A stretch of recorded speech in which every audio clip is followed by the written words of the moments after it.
Hello, I'm Peter Bradshaw of The Guardian, and welcome back to this channel, tethering the smartphone of your consciousness to the hotspot of critical truth. And let me remind you to hit the subscribe button hard and leave a comment.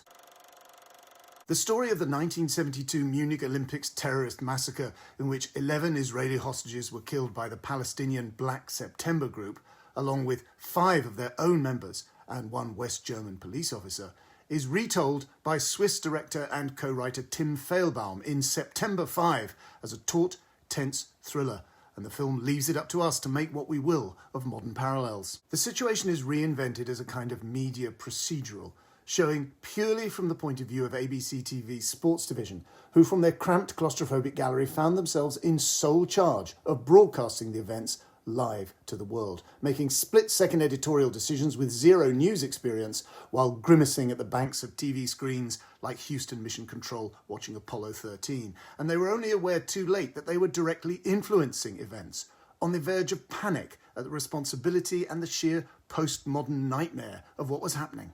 ABC wants news to take over. Your sports, you're in way over your head. We're 100 yards away from where this is happening. We are the only people capable of following it live. This is our story, and we're keeping it. What do I tell the cameras? What do you mean? I mean, can we show someone being shot on live television? We're on. The peace of what have been called the Serene Olympics was shattered this morning. The games are still going on. Within a few hundred yards, 9 terrified living human beings are being held prisoner. Actors play the shirt-sleeved execs, talking over each other and barking instructions into mics, effectively in dialogue with the actual presenters in archived TV clips. The fictionalised action is interspersed with this real footage, and real broadcasters, our own Trevor McDonald, is glimpsed. It's a really smart, involving, unassumingly written picture with something of James L. Brooks's broadcast news, and I also couldn't help thinking that maybe this is the film that Steven Spielberg could have made, rather than Munich, his rather ponderous Forsythian thriller about the aftermath, although the best film on the subject is still surely Kevin McDonald's Oscar-winning 1999 documentary One Day in September. John Magaro plays harassed young studio director Jeffrey Mason, running on nervous energy and unacknowledged euphoria as he improvises and effectively invents new live transmission techniques as the chaos unfolds around him. Peter Sarsgaard is executive Roon Arledge, and Ben Chaplin, the overseeing producer Marvin Bader. French-Algerian actor Zinedine Soualam plays engineer Jacques Legarde, the film amplifying his Arabic ancestry to balance the Jewish newsroom presence.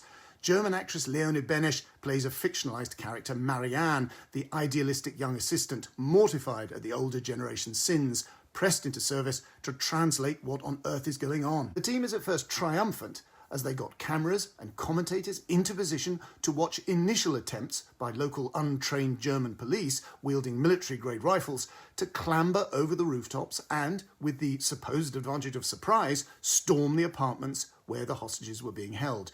They showed it live, but their self-congratulation was short-lived as they realised that the terrorists could watch it on their TVs too.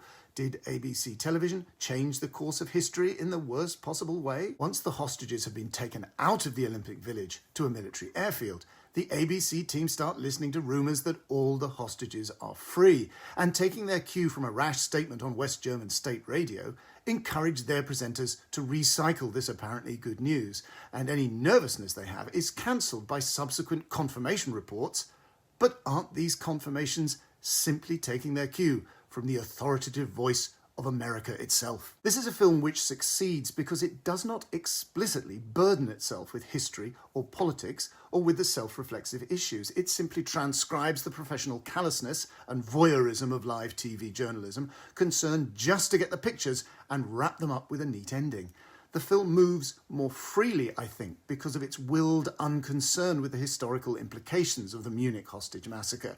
Modern audiences may conceivably feel the contemporary context makes it naive or obtuse, but it's a muscular, well-made picture with a tang of cold sweat. And that's it. Please give this vlog a like and a share on your socials. Please hit the subscribe button with all your might, and please, can I just say something now about my new book? A collection of short fiction that I may conceivably have mentioned before, called The Body in the Mobile Library and Other Stories. Please don't be one of those people that you sometimes hear about, the people who don't buy my book. The people who announce that they have, quote, other leisure and spending priorities. Honestly, what sort of talk is that? So please, get out your debit card or the relevant Apple Pay software on your smartphone, get onto Amazon and do the right thing. You know you want to.